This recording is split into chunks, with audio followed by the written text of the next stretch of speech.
Good morning, my dear students. Third grade, how are this morning? I hope you're fine. Welcome back to our lesson video. Today we are going to start our lesson. Tema 8, subtema 4, pembelajaran 1 dan 2. Mari belajar dengan penuh semangat. But before that one, let's take a prayer first. Kita berdoa terlebih dahulu ya, Nak. Dear Almighty God, thank you for your blessing unto this time. Now we want to start our lesson. Please open our heart and our mind. Bless our teachers and also parents. Forgive us for our sins. Thank you God. Amen. Baiklah, anak-anak silakan buka buku kamu halaman 161. Udin dan teman-teman sedang berlatih membaca denah. Udin dan teman-teman melakukan perjalanan membawa denah. Denah dilengkapi dengan tanda arah. Denah bermanfaat untuk membantu menemukan suatu lokasi yang dimaksud. Nah, anak-anak, apakah kamu mengetahui arti denah dan arah mata angin? Mari kita baca informasi berikut untuk mengetahui maksud denah dan arah mata angin. Arah mata angin dan denah. Denah adalah gambar yang menunjukkan lokasi suatu tempat. Denah berupa gambar yang menunjukkan bagian dari suatu tempat. Gambar berikut ini merupakan contoh denah. Anak-anak dapat melihat contoh denah halaman 163. SD Nusantara berada di antara pos ronda dan lapangan sepak bola. Berseberangan dengan SD Nusantara ada beberapa rumah penduduk. Tempat beribadah juga dapat ditemui di sekitar SD Nusantara. Berikut ini adalah gambar arah mata angin. Mata angin terdiri atas 8 arah. Nah, kita baca keterangannya. Kalau kamu lihat ada simbol U, T, L, T, T, G, S, B, D, B, B, L. U adalah utara, timur laut, timur, tenggara, selatan, barat daya, barat, dan barat laut. Matahari terbit dari sebelah timur. Saat kamu menghadap matahari terbit, berarti kamu sedang menghadap ke timur. Saat itu punggungmu menghadap ke arah barat, tangan kananmu ke arah selatan, dan tangan kirimu ke arah utara.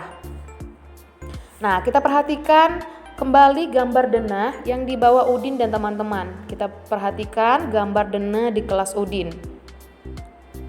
Nah, ini ada keterangannya, Nak. Yang pertama, nomor pertama adalah meja peserta didik, kemudian yang kedua kursi peserta didik, lalu dia yang nomor 3 itu adalah meja guru, keempat adalah kursi guru, dan yang kelima adalah papan tulis. Mari kita jawab pertanyaan berikut ini sesuai denah. Kita isi titik-titik berikut dengan arah mata angin. Nah, kamu dapat memperhatikan bukumu halaman 165. Soal yang pertama, masjid berada di sebelah utara SD Nusantara. Perhatikan arah mata anginnya, Nak. Kemudian yang kedua, taman bermain berada di sebelah titik-titik gereja. Nah, kira-kira taman bermain itu berada di sebelah apa ya? Nah, jawabannya adalah di sebelah barat daya gereja. Kemudian soal nomor 3, SD Nusantara berada di sebelah titik-titik taman bermain. Mari kita lihat dulu posisi SD Nusantara. Nah, jawabannya adalah di sebelah timur taman bermain. Nomor 4, gereja berada di sebelah titik-titik pos ronda. Nah, gereja itu berada di sebelah utara pos ronda. Soal nomor 5, rumah teman Udin tepat di seberang gereja. Jalan apa yang dapat dipilih untuk menuju ke sekolah? Jawabannya adalah Jalan Dahlia. Kita lanjutkan pembelajaran 2 halaman 172, menjadi petugas penerima tamu. Hari ini SD Nusantara kedatangan tamu. Tamu yang datang tim juri penilai lomba kebersihan sekolah. Mereka ingin melihat kondisi SD Nusantara. Udin dan beberapa teman ditunjuk menjadi petugas penerima tamu. Mereka harus mendampingi tamu. Mereka juga bertugas memberikan penjelasan tentang SD Nusantara. Udin dan teman-teman berbagi tugas menerima tamu. Pembagian tugas berdasarkan denah sekolah yang sudah disiapkan. Udin dan Lani bertugas menjelaskan bagian utara sekolah, Edo dan Dayu bertugas menjelaskan bagian selatan sekolah, Siti bertugas menjelaskan bagian timur sekolah, Beni menjelaskan bagian barat sekolah. Udin dan teman-teman bertugas dengan baik. Mereka menjelaskan program sekolah dengan jelas dan santun. Mereka juga dapat menjawab pertanyaan dengan lancar dan jelas. Para penerima tamu telah bertugas dengan baik. Para juri memberikan pujian kepada mereka. Kepala sekolah dan para guru juga memberikan pujian. Semua anak-anak senang dan bersemangat mengerjakan tugasnya. Nah anak-anak, kita lihat halaman 173. Berikut ini denah yang digunakan Udin dan teman-teman. Kita jawab pertanyaan yang pertama. Sebutkan bagian sekolah yang dijelaskan oleh Udin dan Lani. Nah, berdasarkan teks yang sudah kita baca, Udin dan Lani bertugas menjelaskan bagian utara sekolah, yaitu gerbang sekolah dan taman hasil kerja siswa.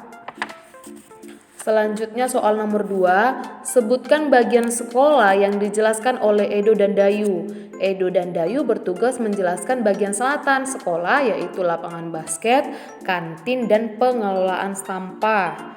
Ya, selanjutnya nomor 3, sebutkan bagian sekolah yang dijelaskan oleh Siti. Nah, Siti bertugas menjelaskan bagian timur sekolah, yaitu ruang guru, ruang kepala sekolah, dan ruang kelas 1 sampai kelas 3. Nomor 4, sebutkan bagian sekolah yang dijelaskan oleh Beni. Nah, anak-anak, Beni bertugas menjelaskan bagian barat sekolah, yaitu ruang kelas 4 sampai dengan kelas 6 dan juga ruang perpustakaan. Nomor 5, siapakah yang paling banyak bertugas menjelaskan? Bagaimana cara kamu mengetahuinya? Nah, yang paling banyak menjelaskan adalah Siti karena ia harus menjelaskan ruang guru, ruang kepala sekolah, dan ruang kelas 1 sampai kelas 3. Nah, selanjutnya kita masuk ke halaman 175. Perhatikan kembali bacaan tentang menjadi petugas penerima tamu.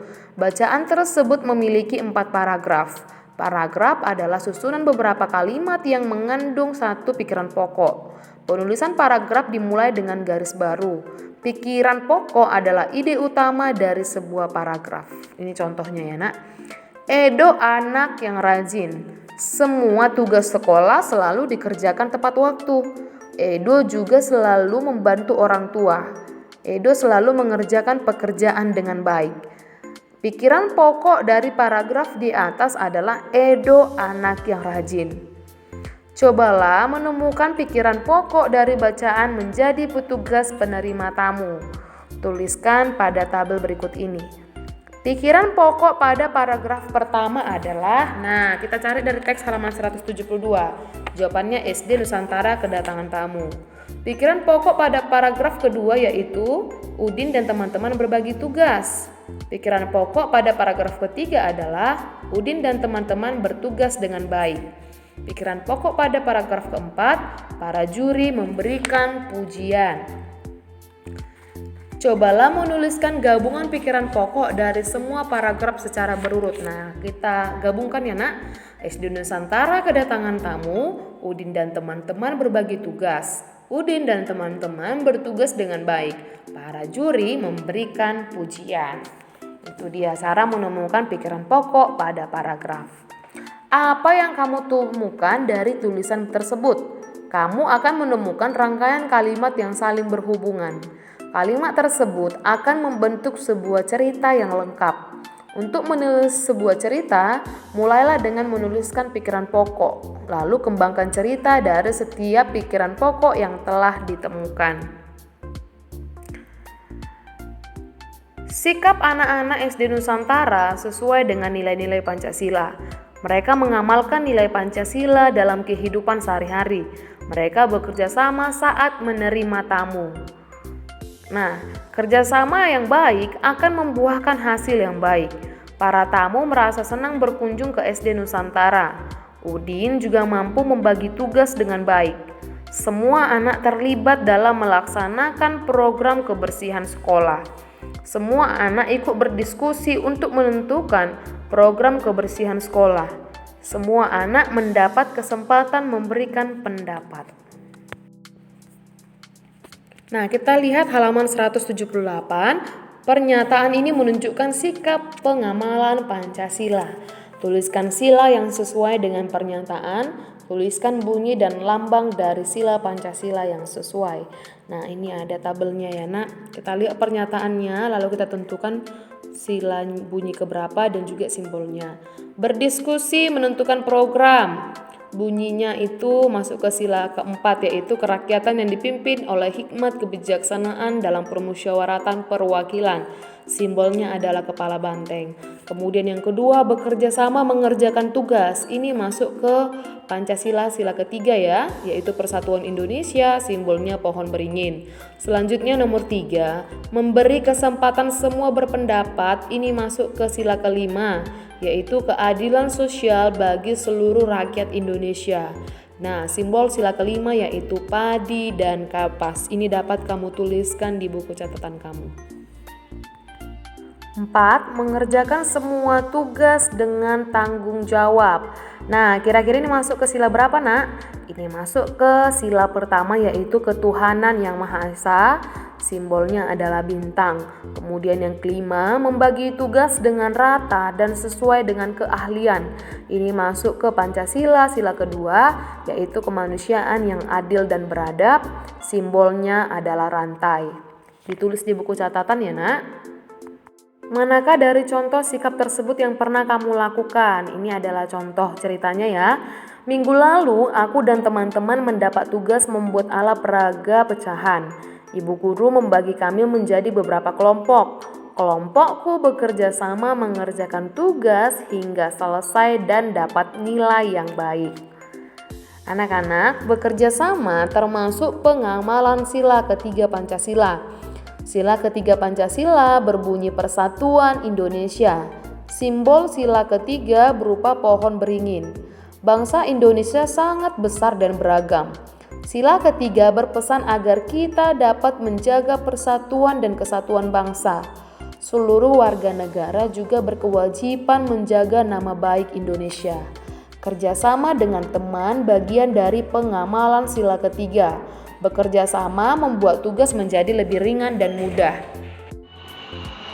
Well, that's all about our lesson this morning. Let's take a pray.